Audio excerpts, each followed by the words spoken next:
The second pool, Pool 2, involves another of our Irish friends. Well, this is the one pool in which, because I listed out all the contenders as far as points, and the bottom, like in terms of pool points, so like Leinster are on 15, Toulouse are on 17 pool points, so they're obviously prime candidates to go on and win the tournament and get a good seeding.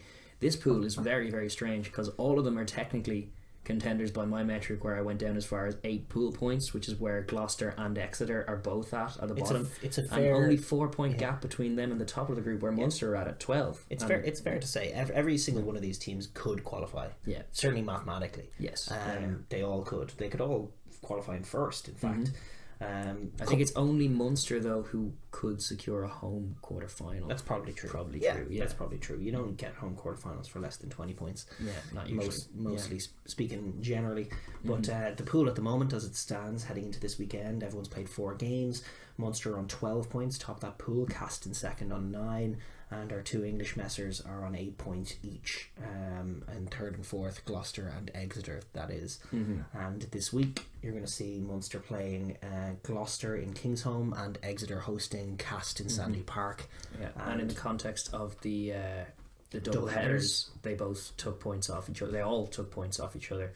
Although, interestingly enough, the English teams did it away from home, didn't they? They did. Yeah, they both went away from home. Well, I admit, like, it's one of the few firm stances I've been able to take in this podcast is that, contrary to all popular opinion, I don't really like Exeter.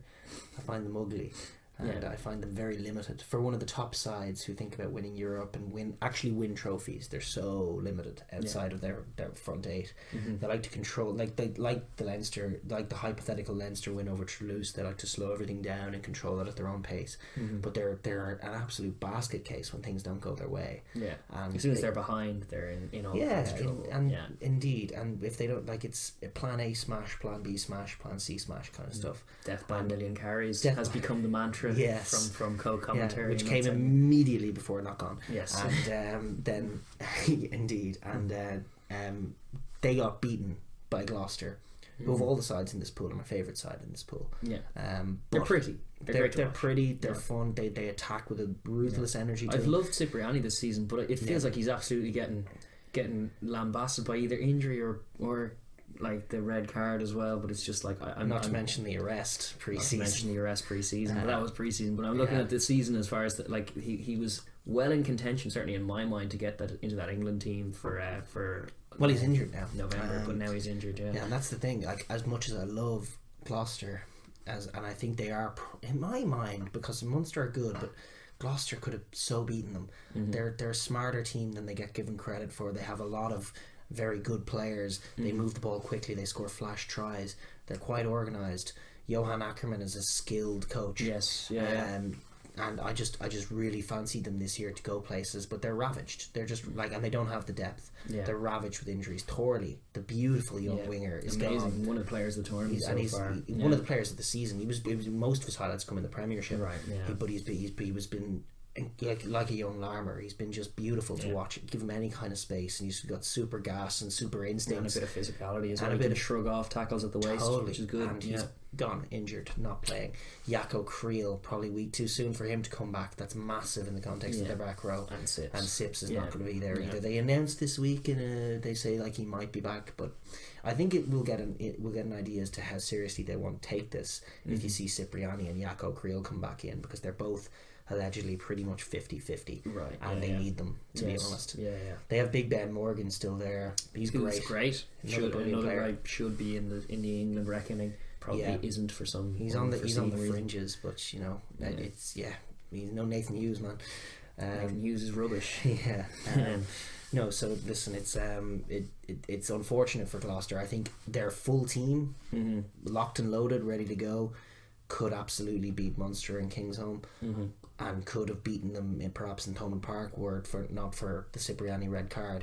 And the Cipriani going down 20 minutes in at home to Exeter, in my view, cost them bigly. They really didn't. They really didn't respond 12 well to it. 10. Yeah, indeed. It wasn't good. The depth isn't there, and it's just it's unfortunate because it was all coming together for them, and now it's all falling apart for them. Yeah, and it doesn't look. It's a good advertisement for how depth is what you should be paying for, and the Premiership consistently get that wrong as far as paying for a flashy 15 with a load of names. But then what happens when Ackerman, to his credit, does rotate his squad, and this is just happenstance. They have 17 injuries last week. That's crazy.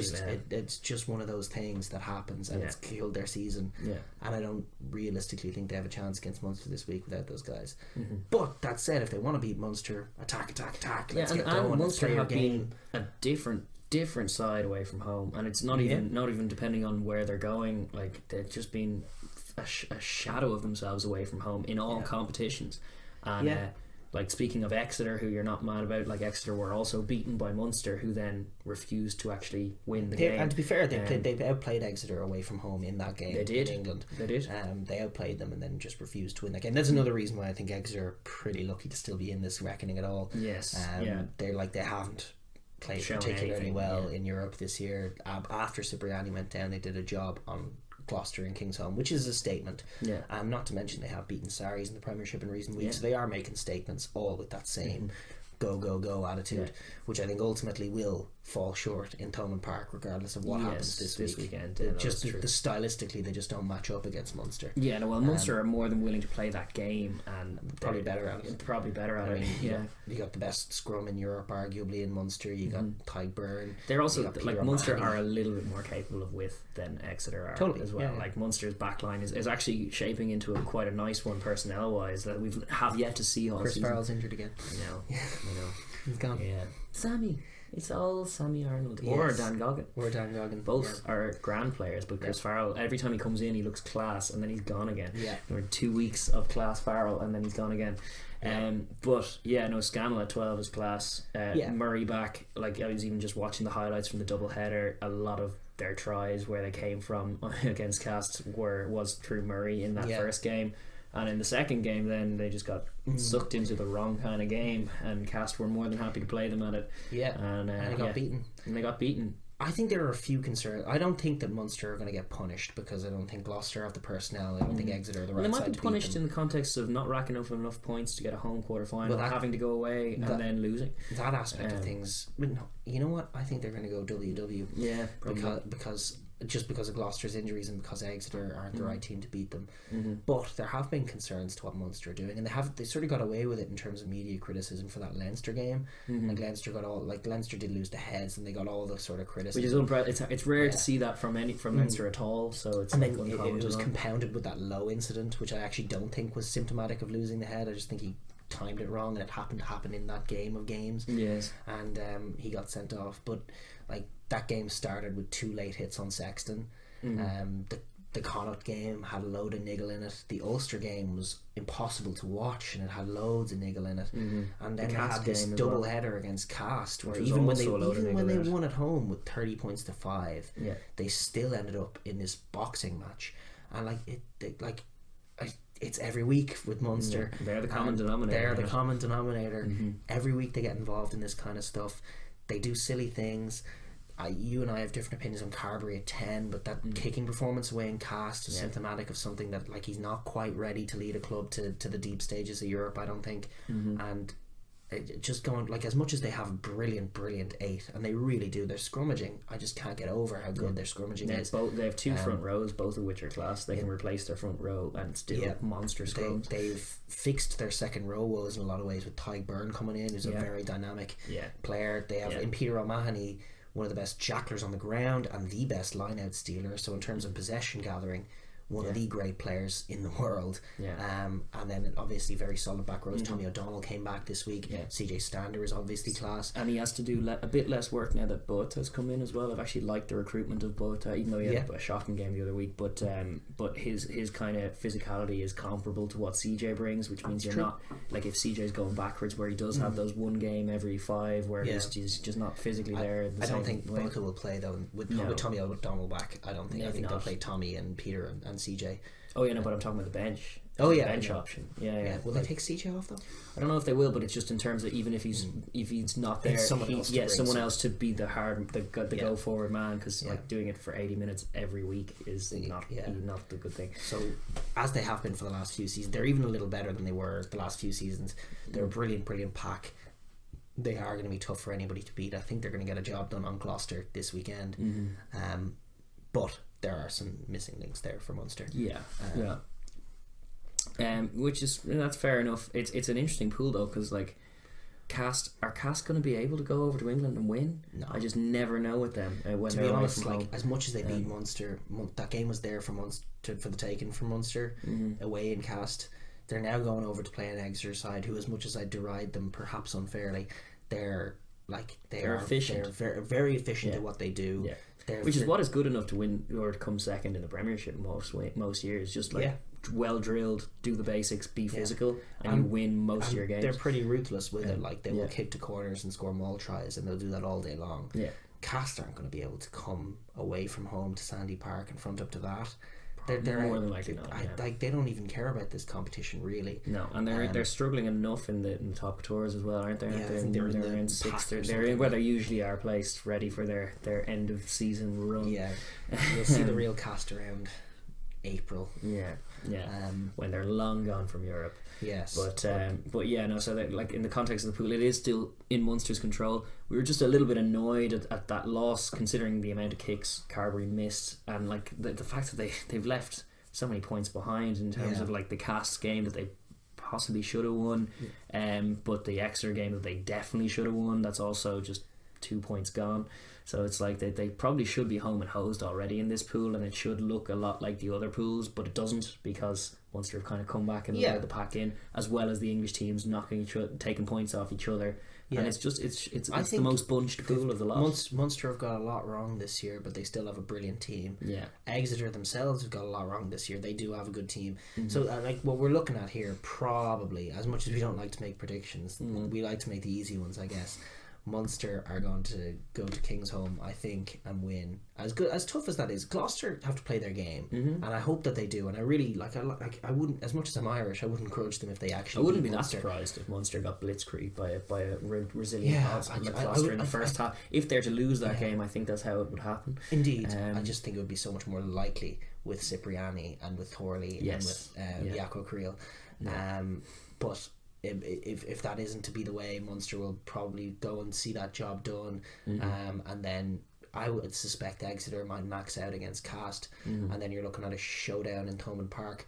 Probably winner takes all, because just the way the points match up, it doesn't look like a runner-up's going to go through from that group. No, not at all. So that's going to be a showdown at Thomond Park, where home side I would back Munster, as well as having watched Munster beat Exeter in Sandy Park, and knowing Munster's pack and knowing the way Exeter try and beat teams. I'm just thinking, they go for their line out maul, and up goes O'Mahony and picks it off all day. All day that will happen. So I'm putting Munster in pole position, which is where they are sitting in that pool. But it's interesting, the developments in that. Both of those games are interesting this weekend, and like obviously. And listen, 4 great sides. In very different ways. It's actually been a very colourful group in terms of the styles of games we've had. Like obviously the one over in Exeter was strange because of conditions and the wind, where it was one half each with the wind or not. But just stylistically they're very interesting, and they have just matched up very close to, like, in terms of calibre, very very well evenly matched, and they've taken a lot of points off each other. But Munster are the side. This is where like things like tradition, like winning traditions, are so important, and that's what Exeter have found as well, because like they're very professional, but there's always a lingering doubt in terms of when they talk about Europe, where they have to make the step up to Europe, they have to try and make it count in Europe one of these years, and it's just like there's more of a sense of belief more than expectation, whereas with Munster it's like the precedent is where we're going to get out of our pool. Is this going to be the year where we're going to get past the semi-final? And that's what's probably been the difference as far as that 3-point cushion they're enjoying. And listen, the difference essentially is that game at the start of the season, the 10-all draw. As much as we hark back to that game because Munster should have won it, and for many reasons Munster should have won it. That whole second half, Exeter were lost. But in the last play, we hark back to the death by a million carries talk, which was into the wind. It was 10-all. They were picking and going under the posts in the 22, and they didn't take a drop goal. I know it's into the wind, but they should have taken a drop goal. I think I said it at the time. You take a drop goal and you win that game, and that's what winning sides do. Yes. And like, I wouldn't have such a problem with Exeter. Like, as Gareth Steenston is a fine club level player, but I think if you want to play like Exeter play, you need a superstar at 10. And you need drop goals. You need to be drop a goals. Cool key part of your scoring acumen. You think like Dan Carter or Ronan O'Gara are going to have an issue taking that drop goal on? They're not. Yeah. They're going to take it on and score it. Yeah. Keep it low, get it under the wind, straight through. Above the blockers, over the wind. Yeah. Perfect. And that's they didn't do that, and they knocked it on, and that's in essence a summary of just why they're not quite where they should be. And I also think in summary, like, Munster's response to that was to be absolutely buoyed by the performance and loving the fact that they got the draw away from home. And I think part of, like, that's as true as that is, their short-sightedness is that, like, they should have won that game. Yes. That game was theirs. They should have won it. And it was, by the end of it then, it was Exeter's to nick, because they didn't win it, and they were lucky that the ball was dropped. So both sides, it was revealing about both sides, and I'm hopeful for Munster, because I do want them to kick on, but it'll be an interesting little point in their season should it not go their way.